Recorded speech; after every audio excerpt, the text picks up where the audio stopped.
Good evening and welcome. I am Terry Kay of the Jewish Grandparents Network, and tonight we are thrilled that our friend Jonathan Schmidt-Chapman is here to help us bring the high holidays to life through creative play. We're delighted you joined us. All of you are on mute, and we respectfully ask that you please keep it that way. Thank you so much.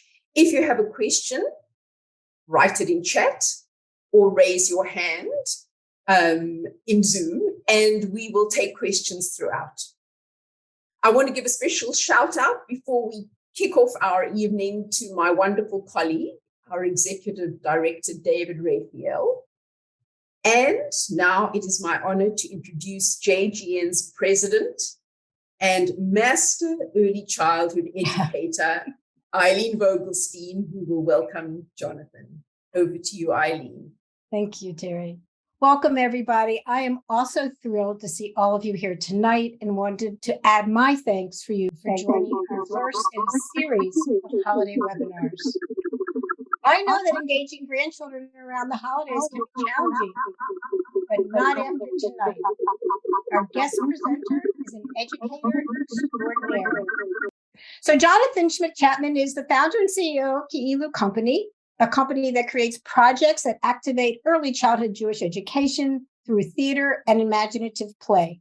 He's the creator of Ki'ilu Kits and interactive audio adventures that bring Jewish holiday stories to life, and Play Along Parsha, a resource for 3 to 6 year olds and their families to creatively engage in weekly Torah portion. Jonathan was the producer of family programming at the Lincoln Center for the Performing Arts in New York. Jonathan takes complex Jewish texts and holiday values and concepts and distills them to their key elements, and then he creates fun activities engaging children intellectually, emotionally, and sensorially, so they learn about the holidays and love being Jewish. It is my great pleasure to introduce our guest speaker, Jonathan Schmidt-Chapman. Thank you so much, Eileen. That was such a lovely introduction from someone I admire so much. Thank you. And thank you to Jewish Grandparents Network for having me here. I'm thrilled to be back with you all. Welcome back to those who were tuned in for our workshop during Passover. And we're delighted tonight to talk about the high holidays and how to bring them to life, as we said, through creative play, imagination, and activities that hopefully you can use and adapt, and no matter what age your grandchildren are, and whether you're at home with them or whether you're participating virtually across the country through these activities. So I'm going to share my screen to make it a bit more visual. I'll go in and out of screen share tonight so that you'll be able to see some of the things that I'm demonstrating. And give me 1 second.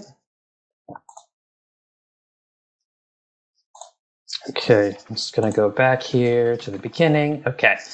And as you heard already, my focus is really about connecting the dots between the fields of performing arts and Jewish education to inspire children and families. So that's what we'll be doing tonight. Before we get started, I'm going to ask, if you haven't already, to grab a few things from around the house if you want to play along. It's totally fine if you want to just watch today, but we'll be demonstrating some of the activities that we'll be discussing. So if you want to play while we're doing it together to make it a bit more interactive, you'll just need a paper towel, a permanent marker like a Sharpie, a washable marker, a bowl of water, and then an LED flashlight. And to be honest, the best flashlight is probably on your smartphone for this activity. And we'll get there in a little bit. So I'll just give you a few moments to gather those things if you'd like to participate along with us, or you could just take notes or go back to the recording and try them out later. So tonight, we're going to look at an overview of the Jewish high holidays, specifically focusing on Rosh Hashanah and Yom Kippur. We're going to officially unroll our High Holiday Discovery Kit that was made specifically for you this year and is a free resource that you can use this holiday. I'll be offering some activity ideas and demonstrations, and then we'll take some questions at the end for anybody who has questions. And of course, you can put questions in the chat throughout. So we're going to start off with a quick reflection prompt. I'm going to ask everyone to either grab a piece of paper or a pen, or you can open a document on your computer to respond to this question. You yourself, describe your most vivid memory of the high holidays or this time of year from when you were a child. What comes to mind? And try to think about your senses. What do you see? What do you smell? What do you taste? What memory popped into your head first when you thought about the high holidays from when you were a kid? And just take a few notes on that for yourself.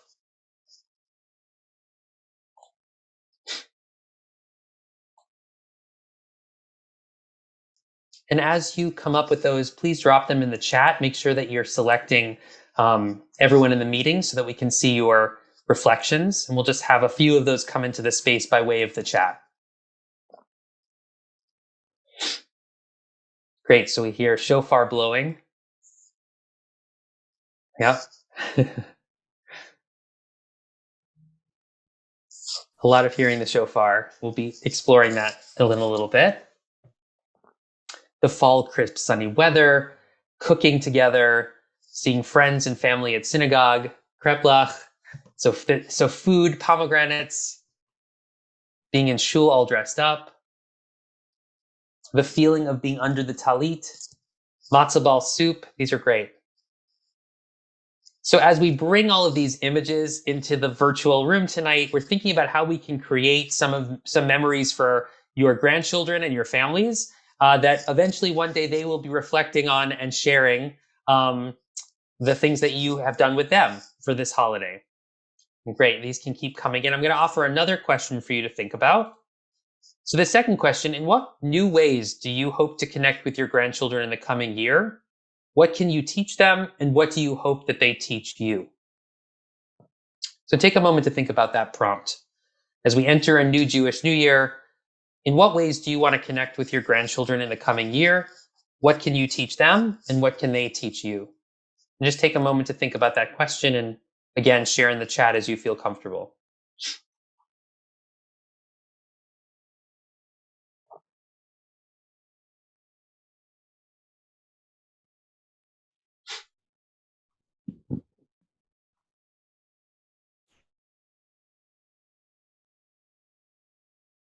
Singing songs with them, going to shul with them, teaching them how to enjoy life. Beautiful. Continuing and questioning and curiosity. We hope they teach you that. Beautiful. Thank you for these coming in. I'll share. So my family just relocated from the New York area to the Chicago area. We moved away from one set of grandparents and moved closer to another set of grandparents, which is a mix of feelings. And so something I'm reflecting on this year is how to maintain connection remotely with one set of grandparents while building relationship with grandparents who we've been, virtual with for many years. Okay, thank you all for sharing that. Let's keep thinking about that as we go through this workshop tonight. So the first thing I want to do, we've dropped the link in the chat. We'll keep dropping the link in the chat. I hope you open it to access our first discovery kit for the Jewish Grandparents Network. I'm holding in my hand what you see on your screen, the High Holidays Discovery Kit, which includes activities and questions and prompts that hopefully are engaging and accessible and easy to use for you to explore with your grandchildren. They're specifically designed for 3 to 8-year-olds, but really I think can be adapted for younger and older, depending on the activity and how you use them. And we'll be covering some of them tonight in the workshop, and there are many more to access in the kit. So I encourage you to explore it together and share it with your family. The kit is broken into 3 themes. So the first is really exploring the Jewish New Year, thinking about the holidays and the rituals associated with Rosh Hashanah and Yom Kippur, also known as the Days of Awe. For some of us, these holidays are very familiar, and maybe for some of us, they're newer, or the traditions are a little fuzzy. So we offer hopefully an easy way to re-engage or engage with the themes of the holiday, and think about how to translate those to the young children in our lives. The concept of teshuvah, making space at this time of year for reflection and accountability and self-improvement, and also thinking about what does that concept mean to a young child? How do we help them understand in an age-appropriate way what teshuvah means and what it means to you and how you can share that with them. And then tikkun olam, the idea of taking action and using this time of year and the change of the year as an opportunity to make change in ourselves and in the world around us. So that's what the kit is sort of framed around those three themes. So the first activity we're going to explore, a lot of people were writing about the shofar. Rosh Hashanah, as many of us know, is the Jewish New Year. It's a celebration of the creation of the world and the turning of one year into the next. It's a time of renewal and rebirth and reflection. And one of the traditions we have is blowing the shofar, which is an instrument made of a ram's horn. We hear this as a call to our attention for this time of reflection. And we typically hear three different sounds, traditional sounds of the shofar: the tekiah, the shvarim, and the trua. The tekiah being one long blast, shvarim being three broken blasts, and trua being 9 short blasts. And I provided little icons here just to kind of help us remember why these blasts exist in this way. So tekiah is meant to sound like a trumpet or the call of a monarch, thinking about the sound of welcoming God, or also just thinking about a call to attention at the beginning of a holiday or an event. Shvarim is broken. The three sounds kind of evoke the sound of weeping or crying. They could be the tears of sadness or the tears of joy as one year passes and another year begins. And the trua, the 9 blasts, sort of sound like an alarm clock. It's a reminder of waking us up, waking our minds and our bodies and our souls up to the new year, and thinking about how we take action and make space for reflection. So one way to explore this concept with a child is by very easily taking a paper tube roll and using it as a shofar. So making these 3 sounds: woo for tekiah, for shvarim, and for trua. So you can decorate this. You can just use it as a way to make these sounds. If you have a real shofar, fantastic. But this is a great way to replicate those sounds. And then we offer a game of thinking about how to activate and understand these numbers and associating the sounds of the blast with the names. So in this game, we're going to think about each of the, remembering tekiah is 1, shvarim is 3, and trua is 9. So what you could do with your grandchild is associating those with movements. So for example, saying 1 or tekiah spins, and then the child spins once. Shvarim jumps, and the child jumps 3 times, and trying to associate the number with the word. So we're going to try that quickly now. I'm going to stop my share. Okay, I should be able to see some people on the screen. And so I'm going to give you a couple of prompts. Let's see if you remember them now that my slides are not shared. And we're going to try this together. So I'm going to give you the prompt of, and we're going to try this with our fingers. So I'm going to ask everybody to hold up your hands. And your first prompt is shvarim wiggling fingers. Trua claps.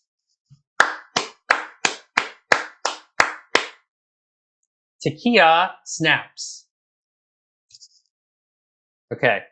And so that's just demonstrating how we could do it with our hands, but you can do that as a physical activity. You could do it with jumping jacks or spins.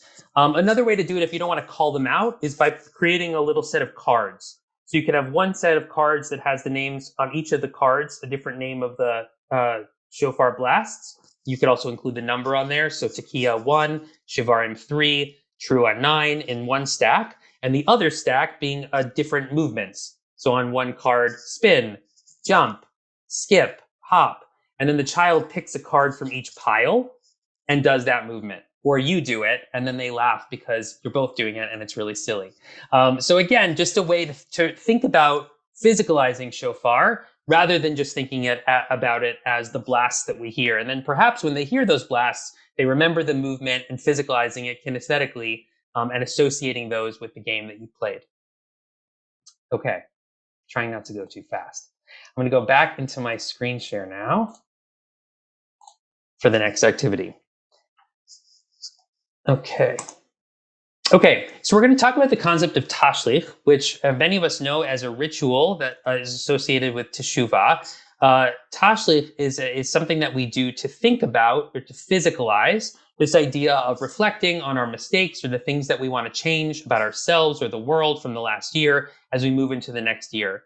And many people bring breadcrumbs or pieces of bread to a body of water and throw them into the water as part of a tashlich ritual to imagine sending our mistakes away and starting the year fresh.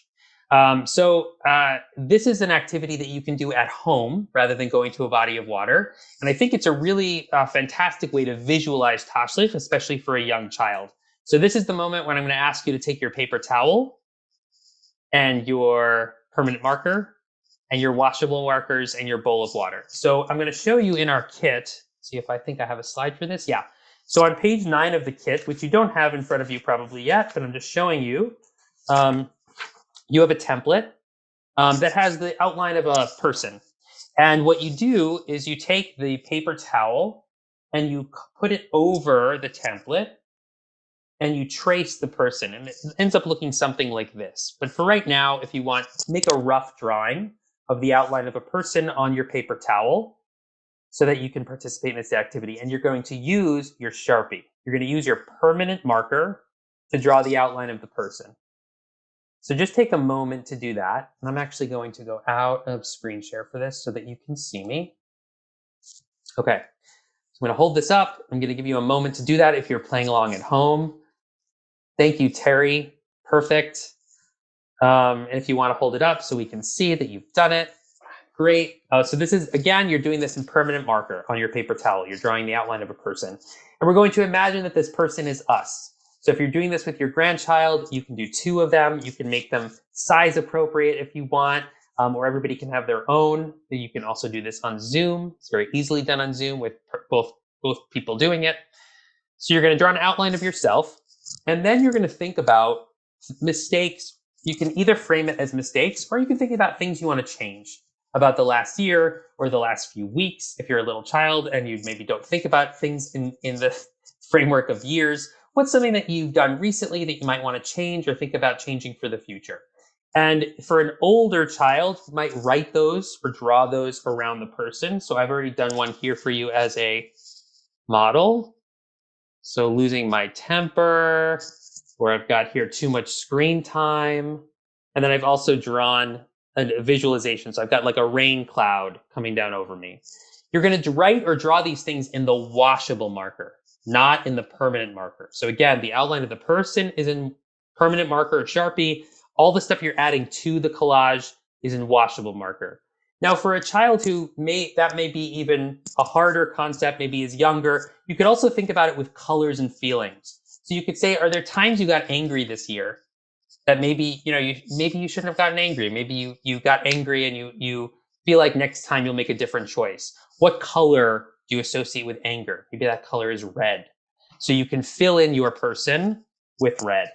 And I'm going to do that right now to represent all the times I got angry this year that I may regret. Okay, so we've got 2 examples now. Take a moment for yourself. You can either do it with color, or you can add some ideas around your person, like this, and you're going to use the washable markers for that. And I'm going to give you a moment to do that.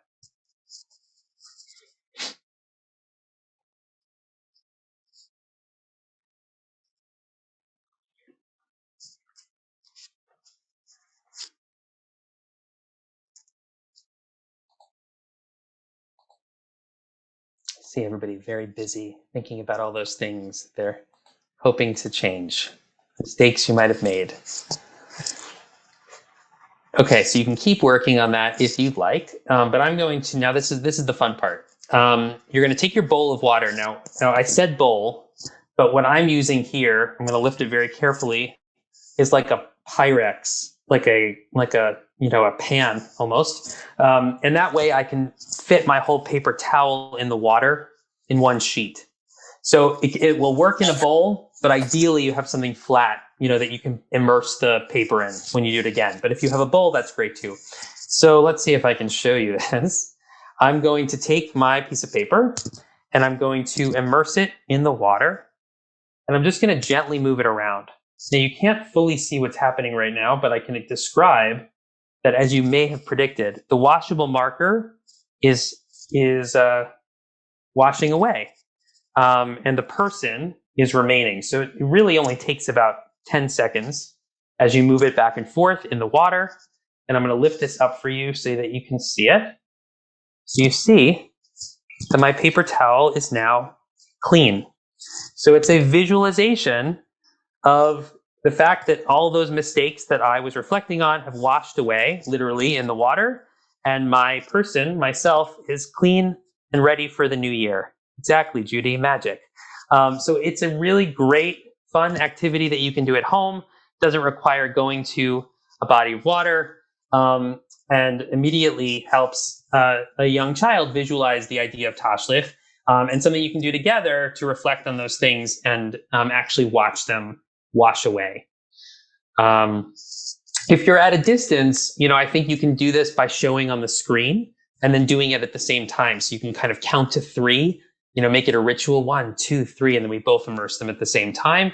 And then we both show it at the same time so that there's a way to make it active and engaging together over the screen. You take time to write those things and share them. So David says, what words might you use to encourage your grandchild to talk about what happened? That's great. I mean, I think I would use, questions to ask rather than saying, this is why we did this or this is what happened. What do you think just happened? Where, what was on the paper and where did it go? What do you think that means? Why do you think we do this at the start of the new year? And you could use questions to really prompt that thinking and the meaning behind it, rather than just offering that as a way to use the visual prompt to help the child make meaning out of the activity. Thank you. Okay. All right. So if you have a mess near you, we're just going to clean that up and move on to the next activity. And for this next activity, you're going to need your flashlight. So let me go back into screen share. Oh, I'm also going to show you, because it's not just something that we did, it works. Here is my son doing the same activity. He was totally delighted by it. And he's 5 and immediately understood, why we were doing it and what that meant, and was able to wash away. He drew a lot of rain clouds around him, and then they had all washed away. Okay, so we're moving now into another tradition that we have on Yom Kippur, which is reading the book of Jonah. Some of us might remember this story, might not really remember why we read this story on Yom Kippur. What does it have to do with the holiday? We sort of remember that it has to do with a giant fish and Jonah being swallowed, but don't really understand or remember much beyond that. I think that if we can tell the story of Jonah in an age-appropriate way, it's actually a terrific story to teach both the concept of forgiveness and apology and reflection, and also the idea of tikkun olam, of repairing the world. So I'm going to do a very brief recap of the story of Jonah for you, which will be on the screen as well. We have provided in the kit a storybook version of Jonah that is age appropriate and adapted that you can read with your grandchild, and we're going to use it as a jumping off point for theatrical play in just a moment. But first, let's review the story. So Jonah hears a voice. One day long ago, a man named Jonah heard a voice in his head. If you'd like, you can say the voice of God. You can also just say a voice. The voice said, Jonah, you need to deliver a message of love to the people of the city of Nineveh. They are not treating each other nicely, and you must tell them to care for each other. They need you. Jonah, I took it out of this version, but Jonah doesn't like what the voice is saying. Jonah feels like he lives in a town that has plenty of love. He doesn't need to deliver a message. What does it matter that something is happening in a different city than his? Why does he have to go there? He wants to ignore the message. It's not his problem. And so Jonah runs away. He decides to run away by boarding a fishing boat and heading out to sea, hoping that he can get away from the voice and its message. Just when Jonah thought he had escaped, he feels a drop of rain fall on his head. The rain becomes a downpour, and the downpour becomes a powerful storm, shaking the boat from side to side, and suddenly the waves knock Jonah off the boat and into the water. This is a slightly kinder version of the story than Jonah being thrown from the boat, but we'll go with it. Jonah then, as he tries to swim to safety, he's swallowed by the biggest fish in the sea. Gulp. In the belly of the fish, Jonah realizes that he's made a mistake. He needs to care about the people of Nineveh and try to help them. I'm sorry for ignoring the message of love, he said. Jonah then delivers the message. As soon as he said he's sorry, the giant fish spits Jonah out onto dry land. Jonah travels to the city of Nineveh right away and delivers the message of love. And it works. The people of Nineveh realize that they should change the way they treat each other. And Jonah learns that his actions have the power to make a difference in the world. So this is our retelling of the story, specifically designed for for younger children, as a way to think about these themes of both saying we're sorry, reflecting on the ways that we've been wrong, and also realizing that our actions impact the world around us. Okay, so how can you bring this story to life beyond just reading it with your grandchild? We're going to explore the art form of shadow puppetry to bring this story to life, which is really fun on its own, but a great way to tell this particular story because we're going to talk about scale. Shadow puppetry is a great way to theatricalize scale, meaning getting bigger or smaller, and for a child to be able to control those things. So some people might associate shadow puppetry with a screen, where you'd go behind a screen or go behind a bed sheet. My opinion is that shadow puppetry, especially with younger children, is best done without a screen against a white wall and doing front projection with a flashlight, because that way the child can really see how their actions of moving a shadow puppet impact the shape of what's on the wall. Otherwise, they don't really see it. If they're behind the screen, they can't see what they're making in the same way. So all you'll need for this activity is a blank white wall, an LED flashlight. And if you have a smartphone that has a flashlight, it's probably better than any handheld flashlight you can find for this particular activity, and I'll show you why. And then in your kit that we are providing, we have cutouts of the 3 puppets that you'll need. So for this story, we'll have Jonah, who is in a swimming position. We have the boat that he runs away on, the fishing boat, and we have the giant fish. Now, you see that I've cut them out. I'm going to stop my share now. Okay, you see that I've cut them out, and I've used, I've put them in the kit. We say that you cut them out, trace them onto black construction paper and cut them out. To be honest, I tested it now with an LED flashlight, and you're fine using just the cutout from the kit. So if you don't want to go through the exercise of using black construction paper, which might make a stronger shadow, you're fine using the cutout from the kit. It'll work just fine. So you cut out the 3 shapes, and you'll attach them to either straws, or you'll see here I attach them to like chopsticks. The trick with the whale or the fish is to put it on two sticks, and I'll show you why in just a moment. Yeah, Susan asks a great question around, will my grandchildren be scared about the idea of being swallowed by a whale? I really think this is in the way of retelling and framing. That if it's done in a kind of sillier way, of the fish being a sillier idea, oh, he's going to eat him, oh, he got him, rather than this very scary fish, I think it's all in the way it's told. And that the fact that the story has a happy ending, and that it's not so scary inside the fish. So I really think it's about the way the story is told. And for older kids, they might really love the idea that it's a little bit scary. You kind of adjusting for the audience that you're exploring this with, and also maybe that spoiler alert of everything works out in the end, and it's all part of the story. Okay, so hold on one second. I'm going to turn off my lights so that you can see the full effect here.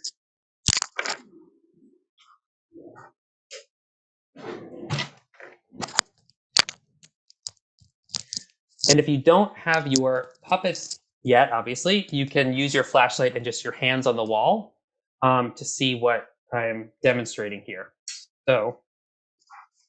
So the light, this is just the light from my iPhone. It's an incredibly powerful LED flashlight, and it works really well for shadow puppetry. So you'll see that I'm just going to hold up the fish, and I get such a clear shadow on the wall with just my iPhone. And I tried it with an LED flashlight. It's a little fuzzier, like a handheld flashlight. This works much, much better. So To give it a bit of movement, I'm going to take the back stick, the one on the tail, and I'm just going to move it between my fingers back and forth. And all of a sudden, you get that movement of swimming, right? And it really gives it life. And what I'm going to do to show you, before we even start storytelling, what's really fun, and especially for a young child to get to experiment with, is this idea of scale. When I go closer to the light, the fish becomes much, much, much bigger. And when I go further away, it gets much smaller. So we can play together with the idea of how big we think this fish is and making it swim across the wall and look much, much bigger if we go close to the light. Now, this is hard because I'm alone here. I would be hopefully doing this with somebody else, but I'm going to try to show you two at once. So let's see. So I can have my boat here and my fish. Now, if the fish is much closer and the boat is further away, you see, we can adjust scale. And that way we can make the boat and Jonah look really small and the fish look really big just by using shadow. And it can give a role to 3 different people, or you can, take turns with this, and you can create the image of the whale eating Jonah and the whale spitting Jonah out. So it's very easy to basically create 3 different scenes, right? You can create the scene of Jonah getting on the boat and swimming away, the storm, recreating the storm, so shaking the boat back and forth. You can use your hands to create some rain or some, using sound effects. You can have Jonah fall from the boat and swim down and then get swallowed up by the fish and spit out. So there are all kinds of ways to use these 3 puppets to retell the story after you've explored it verbally. I'm going to turn my lights back on so I don't look so creepy, and then we'll keep going.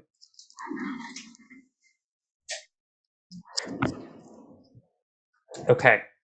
And you don't need to be really theatrically savvy to be able to do this. This is very accessible. And the most fun about it is that you can explore it together.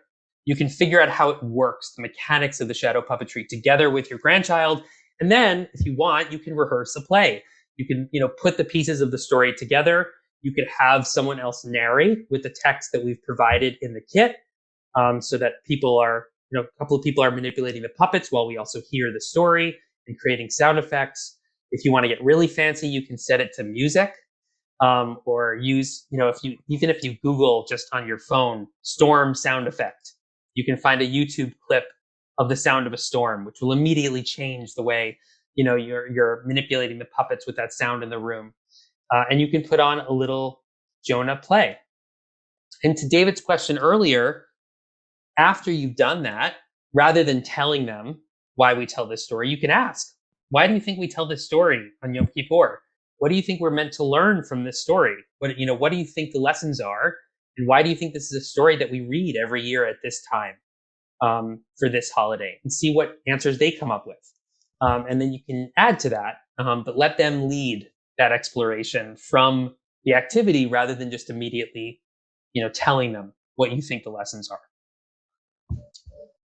I love that. Yes, someone just wrote in the chat that this is a great activity. If you're into iMovie or other editing software, you can definitely make a short video using the shadow puppetry. It would film really well, and it's a great additional project if you have a kid that's really tech savvy or into making movies. That would be really, really fun. And if you're interested, there's a great shadow company called Manual Cinema.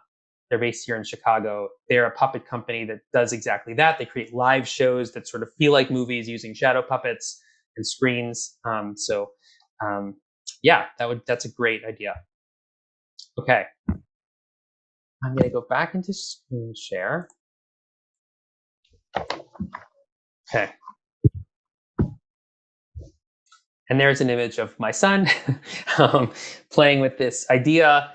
You can see how just that small light really illuminates a huge surface area on the wall. So it gives you in a dark room with just your iPhone light or a smartphone light, the perfect shadow stage to explore the story. Another, if you want to get fancy, another thing you could do, you can get like blue cellophane. And if you hold up, blue cellophane or blue translucent fabric, like some kids have like those scarves, that you throw up in the air. If you put those in front of the light, you can make it look like the water. So you can almost create a film, over the light to create the water that Jonah falls into. So you can, experiment with all kinds of materials to see what else can round out the story and be creative with things you have around the house in addition to the 3 puppets that we provided you. Okay, and here's just a preview of some of the other activities that we have in the kit. So we've offered this idea of a round food feast. On Rosh Hashanah, this time of year, many of us know that we eat apples dipped in honey. We have round challah, the idea being that the continuity of the year and the renewal of the year. So kind of expanding out on that idea, we've come up with this idea of the round food feast. So you can either do a scavenger hunt at home around the kitchen. You could go to the supermarket and do a scavenger hunt there. If you're remote, you can each do a scavenger hunt in your own kitchens and see what you bring back to the screen. And the idea is to find all kinds of foods that are round. And we can include ovals, or not perfect circles, but foods that are round. And collecting those to create a feast out of foods that are just round. And this could be a really fun way and a creative way to think about why we eat round foods on the holiday, and a way for your grandchild to lead the creation of a very funny meal made of all kinds of foods that you might not pair together, but you pairing them together this time just because they're all round. And you can get creative by making a menu for your round food feast and serving it to somebody else, and making it an activity together with your grandchild to design and share a round food meal. We've also offered something called the in-between interviews. So the days between Rosh Hashanah and Yom Kippur are called the Aseret Yemei Tshuva. The days, it's the 10 days that we really think about and reflect on and get into this mindset of self-reflection and thinking about the year that's passed and the year that's coming and the kind of change that we want to make. And so I've expanded this idea to think about how can you use those 10 days as an opportunity to get to know your grandchild better, and for them to get to know you better. And so we've provided a sample set of questions, interview questions, that you can ask each day of the Aseret Yemei Tshuva. So from Rosh Hashanah to Yom Kippur, creating a ritual, whether you're in person or on the phone or on Zoom, to ask each other a question. And ideally, the way we've designed them and the way that I'm thinking about them, they're questions that you can ask them and they can ask you. So they're reciprocal questions rather than just you asking them something. And in that way, you get to learn about each other. If you want, you can just ask these questions, but you can also create an in-between interview journal. And so either that's one in person together or 2 separate. And on the page, you can put the question and the answers. You can decorate the pages as a way to remember the questions that you're asking each other and the answers that you had in this particular year. And if this is something that really becomes resonant, it's a book that you can bring out every year and ask either new questions or the same questions and look back over the pages from this journal. And it's a very simple way to both get to know each other better, maybe asking questions that you might not have asked. Like we joke all the time that, my son's grandparents say, "How's your day at school?" And like, he does not want to answer that question. But maybe a creative prompt or a different kind of question, he'd love to talk about that. So it's about finding the kind of question that will spark their curiosity, and then writing those down so that you can look back over those memories together. My prized possession in our home, my home for many years, is a book of letters that my grandmother and I wrote back and forth to each other. She's no longer with us, but it's something that I've kept and held on to and cherish because it's this amazing memory of a time when we were writing back and forth and getting to know each other. And so how can you use those 10 days as a way to really think about that? We've provided some questions here in the kit. By no means that, they're not the only questions. You can come up with your own, but see if you can use this as a way to spark creative dialogue and collaging between you and your grandchild this year. And then finally, this is another version of the Tashlich exercise. So we've offered another alternative Tashlich in the kit that has, instead of throwing breadcrumbs into the body of water, throwing stones. And that's both because many people now feel, depending on the body of water, it's not environmentally friendly to throw bread for the animals in the ecosystem where you might be throwing those in. So finding some rocks to throw in instead. And it also connects to this idea of, we can think about it as a metaphor of what is weighing us down. What are the things that are weighing us down this year? And how do we let those go? So you can collect stones with your grandchild if you're near a body of water that you can go to together, and skip those stones across the water as a way to think about Tashlich, and also thinking about the ripples they create in the water as you throw them. That leads to an activity page that we have here called Kindness Ripples Out. This is in your guide. You might not be able to see it here. I'm going to stop my share so that you can see that on this sheet, we have the ripples of the water. And in the center, it says me, and then my family and friends, and then my community, and then my world. So together, you can think about coming up with an action. How does that impact something that I do? How does it impact my family and friends? How does it impact my community? And how does it impact my world? And you can think about this as a way to, use this as a way to both think about how our actions literally ripple out, and also about how we can think about the way that we act and that we engage in the world as having impact, and starting to seed that idea with the very young children in our lives. Okay, I think we're right on schedule. Perfect. So that's a sampling of the activities that we have in the kit. There are a couple more in there that we didn't get to cover tonight, but I encourage you to download it, to print it, or use it online. And I hope that there are ways that you can use everything that we explored tonight with your families.